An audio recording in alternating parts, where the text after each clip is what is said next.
Hello and welcome to Birthright Ballads, a podcast about folk song and memory.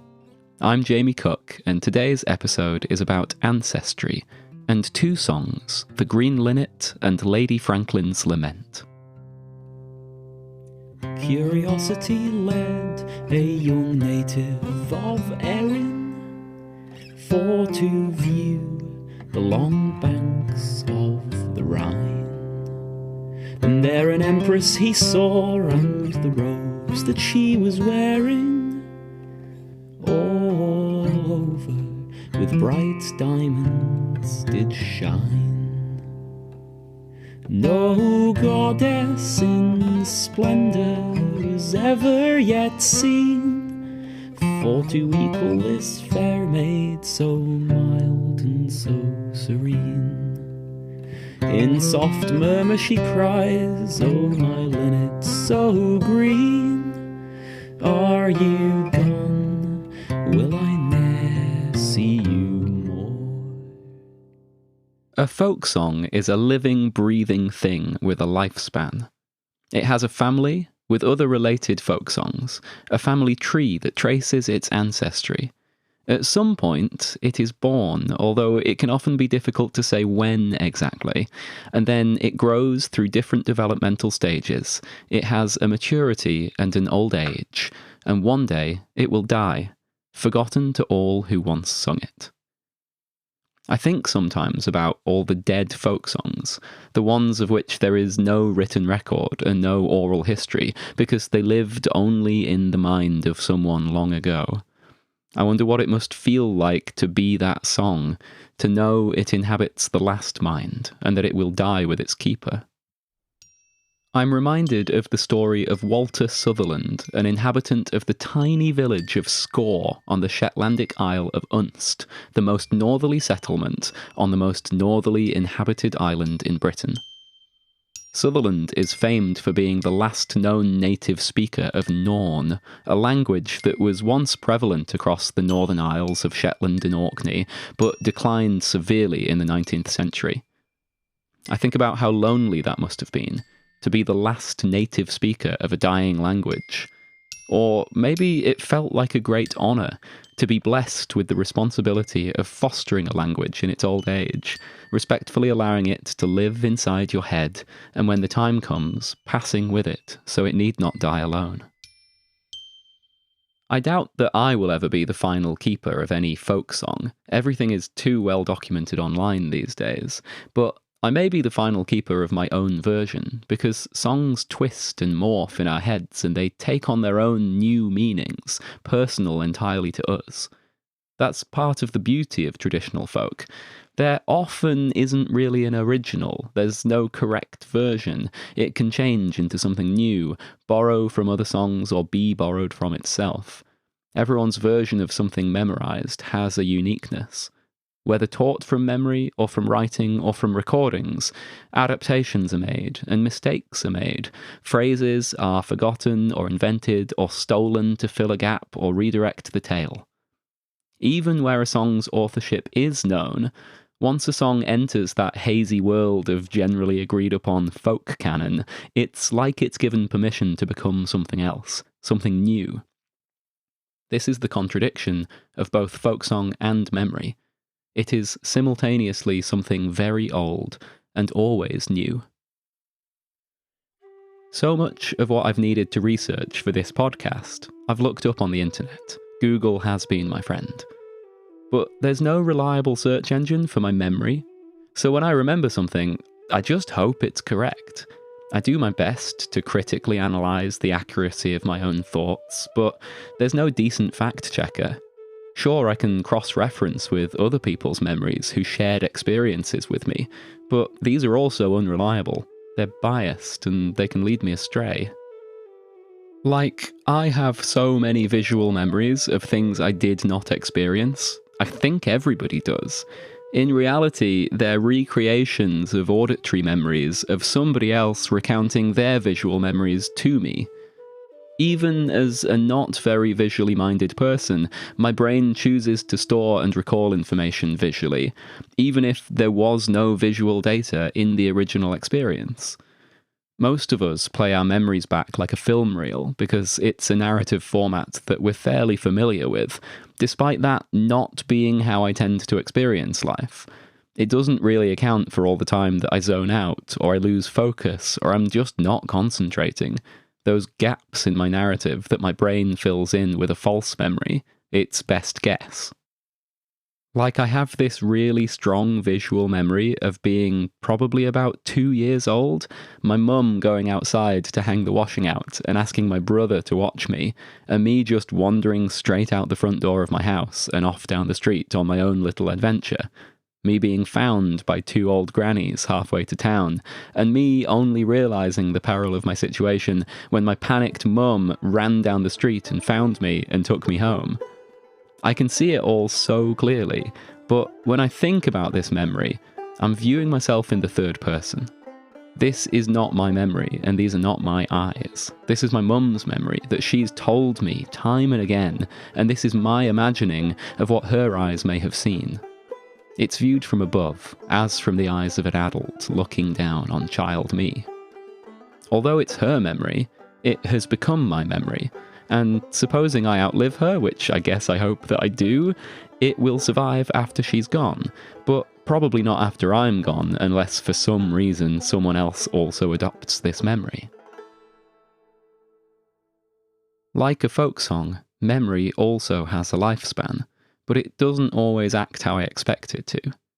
Yes, at some point it's born, although sometimes difficult to say when exactly, and with each recollection it grows and becomes something new, it takes on additional meaning, and then one day, when it's entirely forgotten, I suppose it dies. I recently read Jonathan Stern's Diminished Faculties, and I found this passage that approached the confusing interaction of time and memory, and something about it really spoke to me. In it, he writes of a memory that has revealed itself to him, having had the realization that he actually awoke during a surgical operation a whole decade prior to when that memory came back to him. In it, he ponders, did the experience happen to me back then in the surgical theatre, or did it happen to me at some undetermined time later when I consciously experienced it? Is it happening to me again as I'm recalling it on the page? It happened, but when it happened depends on what it means to say that it happened. Am I talking about consciousness? Consciousness of consciousness? Or retrospection of consciousness? It's like trying to remember the contents of a dream just after waking. Sometimes we only catch tiny little snippets, or an odd image will return to us several hours or days later, and then if we relate this dream to somebody else, we piece those snippets together till they have some sort of semblance of a narrative, knowing full well that's probably not how we actually dreamt it, but nonetheless desperate to make a plausible story from the chaos that is our own brains. At least, that's how I experience it.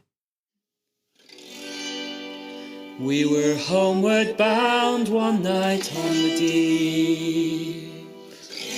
Swinging in my hammock I fell asleep. I dreamed a dream and I thought it true, concerning Franklin and his gallant crew. As we neared old England's shore, I dreamt a lady in deep deplore. She wept aloud and her heart did yearn. Alas, my Franklin, will he e'er return? In 1845, 2 ships, the Erebus and the Terror, departed England for the cold coast of Canada on an expedition to discover and successfully navigate the Northwest Passage, a sea route around the top of Canada and out into the Pacific Ocean. Led by Sir John Franklin, 134 men set sail, first to Orkney in Scotland, and then onto the western shore of Greenland, accompanied by 2 supply ships, and finally across Baffin Bay and on towards Lancaster Sound, the narrow channel between Baffin Island and Devon Island. Here they were met by 2 whaling ships, and this was the last time that any European set eyes on the expedition. The details become hazy from here on, pieced together from the odd handwritten note hidden in a rock and the remnants of ship's relics found on the bare and barren ice that were discovered over subsequent expeditions. But it is believed that by 1848, every single crew member had perished in the far frozen north. Over subsequent years, there were many other expeditions to northern Canada, firstly rescue missions, and then when it became apparent that nobody had survived, missions to determine what had happened to the men out there. Despite the enormous death toll of the initial Franklin endeavour, cumulatively more people actually died in those later expeditions than in the one that cost Franklin his life. A testament to the fact that in the 19th century, Britain was not nearly as good at Arctic navigation as they liked to think that they were. Several of these later expeditions were funded by Lady Jane Franklin, wife of Sir John Franklin, and herself a seasoned explorer, having travelled to Australia and New Zealand in her youth and mounted several overland expeditions mapping the newly colonised land. Newspapers proclaimed her as the first woman to have achieved such feats as travelling across Tasmania or travelling overland from Port Phillip to Sydney, which is of course nonsense. She may have been the first European woman to do so, but Indigenous Australians had presumably been doing that for millennia. Stories like the Franklin expedition are from a bygone age. Yes, an age of great seafaring navigation, equal parts awe-inspiring and idiotic, a product of that awful British colonial arrogance. They are fantastical and otherworldly, and it's easy to forget that these events happened to real people with real lives and real emotions. Last year, I was at a folk session in Edinburgh where I live, and a friend of mine sang this song, Lady Franklin's Lament. The song uses an interesting narrative device that I love, the story within a story. We hear the voice of a homeward-bound sailor who dreams that he sees Lady Jane Franklin weeping for her long-lost love, wishing that she too could cross the Atlantic to go to find him.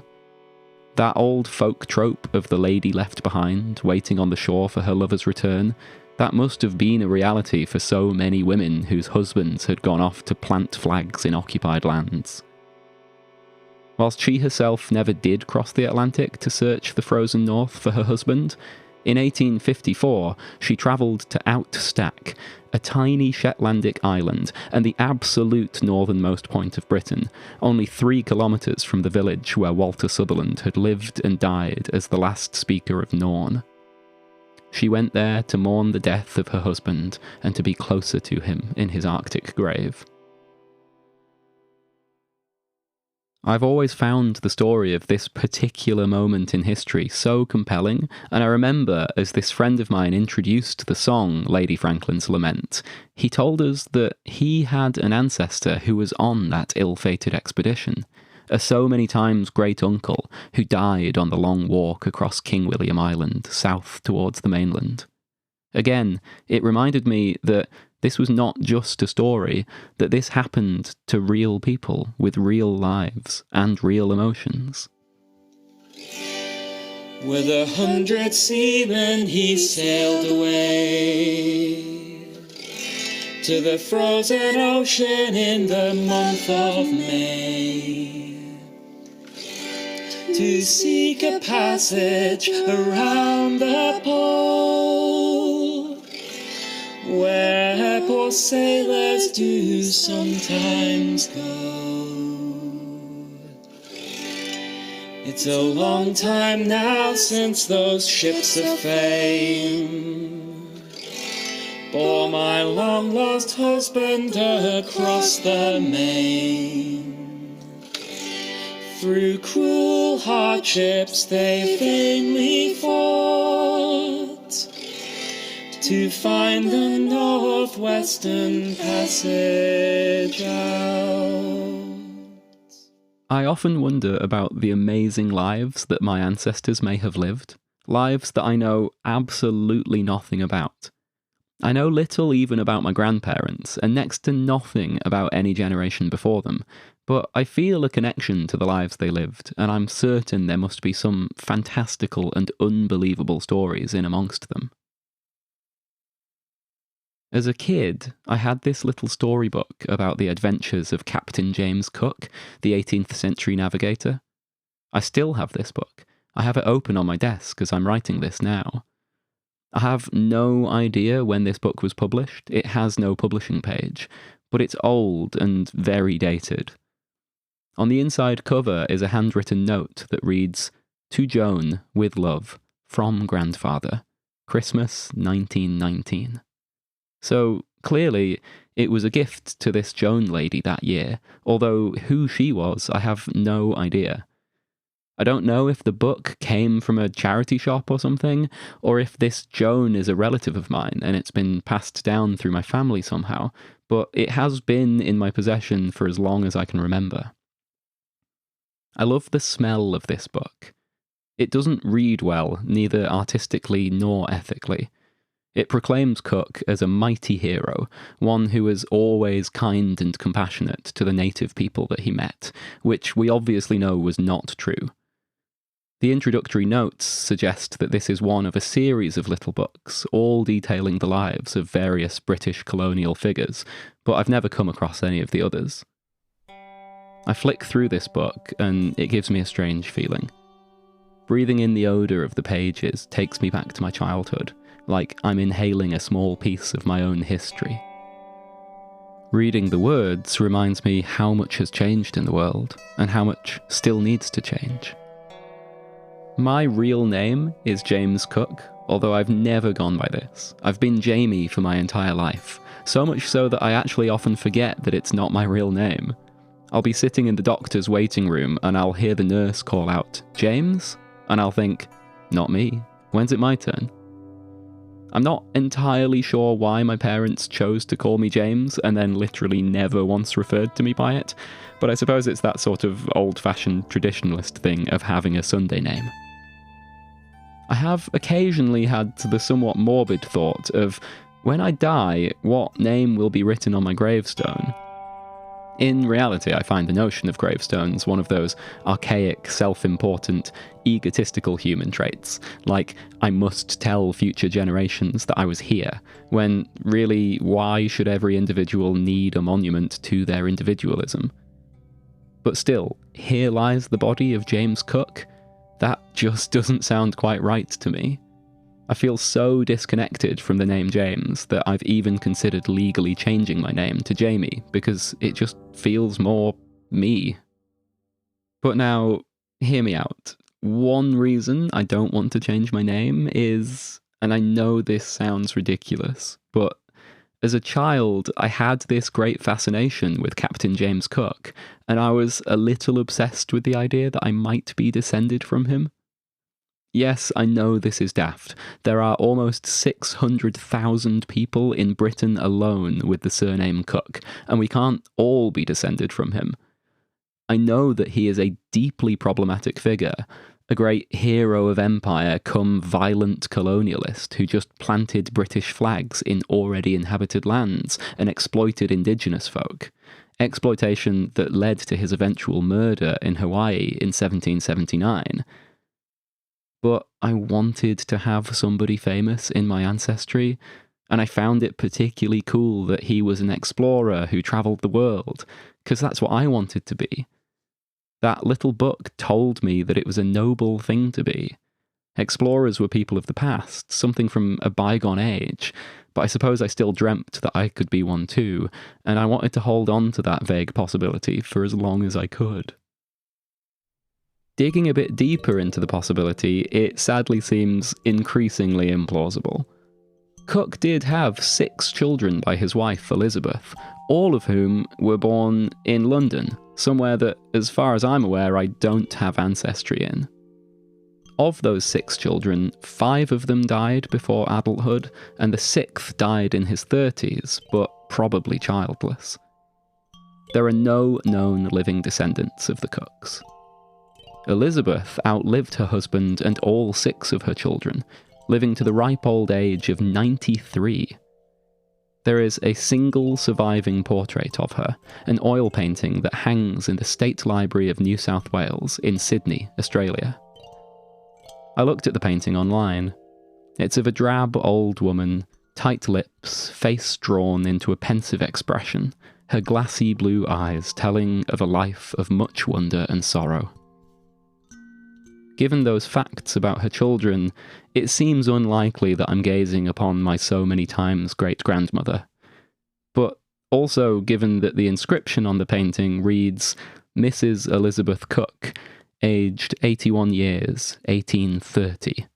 A year in which records tell us that she should in fact have been 88, then some historians have questioned whether this even is the wife of Captain James Cook in the painting, or somebody else entirely. And if not her, then who is this lady? Probably still not my ancestor, but we can dream. For the crowned heads of Europe they were in great splendour, and they swore the day they'd have you to submit. But the goddess of freedom soon had them to surrender, and they lowered their standards to your wit. Old Frederick's colours to France you did bring, and his offspring sought shelter all under your wing. That year at Vienna so sweetly did you sing, now you're gone, and will I ne'er see you more.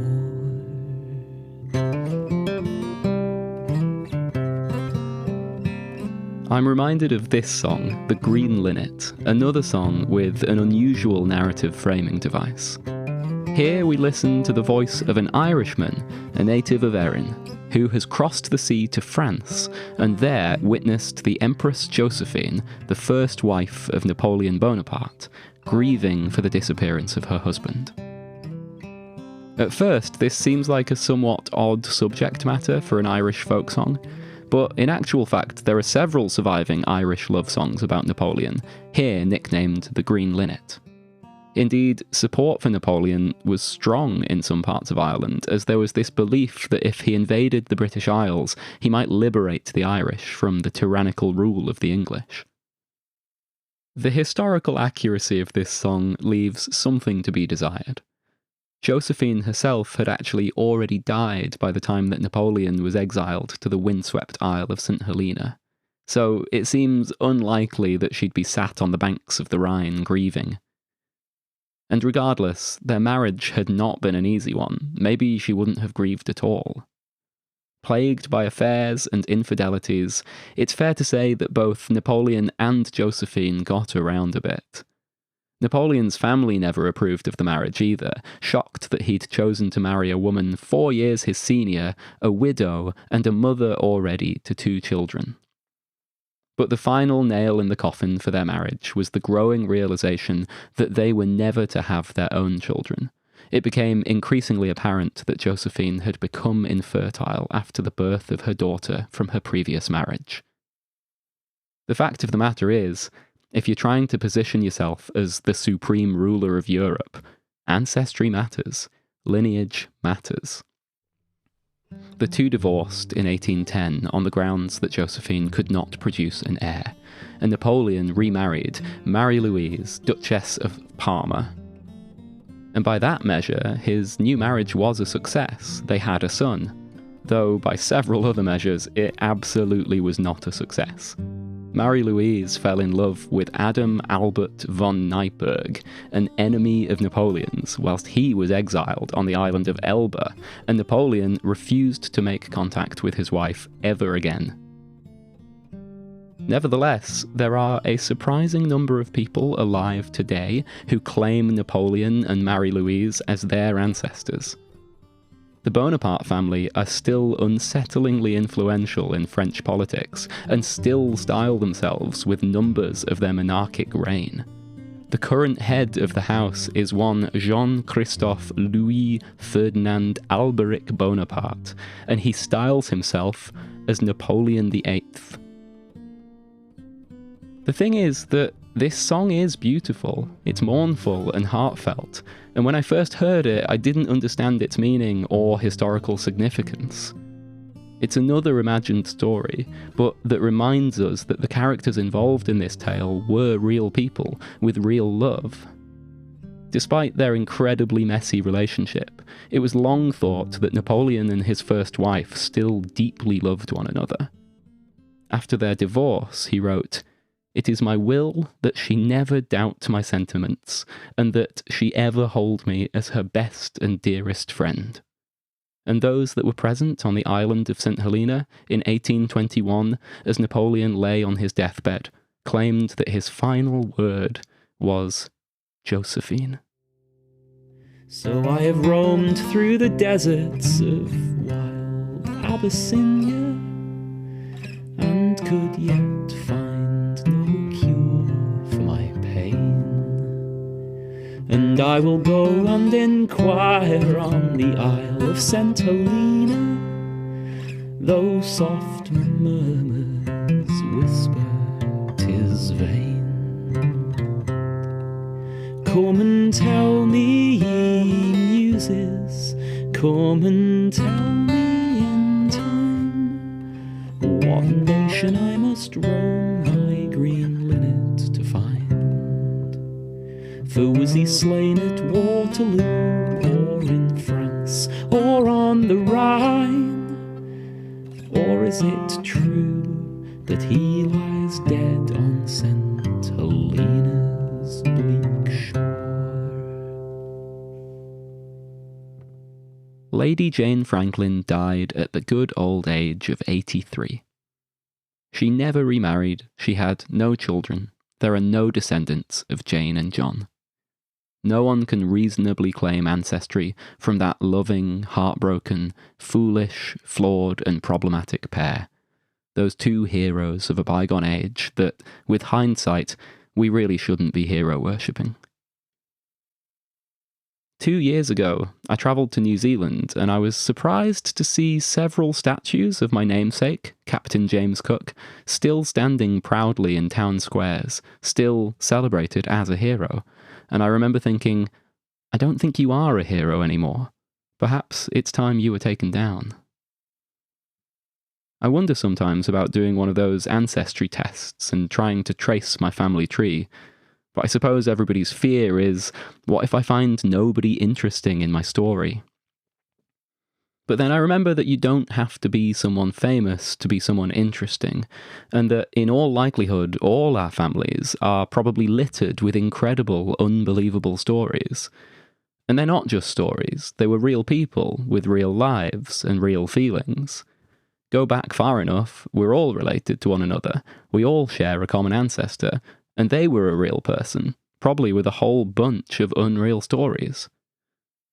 And I don't need to know that I'm descended from a particular person to be awestruck by their story. It's enough to know that they lived and breathed, and that, though in their old age, their memories and experiences survive through the stories we tell. Some of these memories will only really die when the last human perishes and the last scrap of language dies with them, like Sutherland on his cold northern island, or for that matter, Franklin, or Cook, or Bonaparte on their windswept, weather-beaten, strange and remote islands. But until that day when their memories die, for better or worse, I suppose we will keep on telling their stories. In Baffin Bay where the whalefish blow, the fate of Franklin no man may know. The fate of Franklin no tongue can tell. Lord Franklin there with his sailors does dwell. And now my burden it gives me pain. For my long lost Franklin I would cross the main. £10,000 would I freely give to no one on earth that my Franklin do live. Thanks for listening to Birthright Ballads, which was written and produced by me, Jamie Cook. You've also heard again from Rosie H. Sullivan. Thank you to her. Check out her music online, it's brilliant. If you'd like to hear the full songs and more of the music from this series, then you can find all of the tracks on Bandcamp at birthrightballads.bandcamp.com. Please tell your friends if you've enjoyed the podcast. Word of mouth is the best way to share things around. And if you want to get in touch to say hi or with comments or episode suggestions, I'd genuinely love to hear from you. You can find us on Instagram at Birthright Ballads. And finally, this podcast is free for all to enjoy. But if you want to support the podcast, then you can go to patreon.com/birthrightballads and buy me a coffee if you so wish. Any amount is appreciated. Thanks again, and see you next time.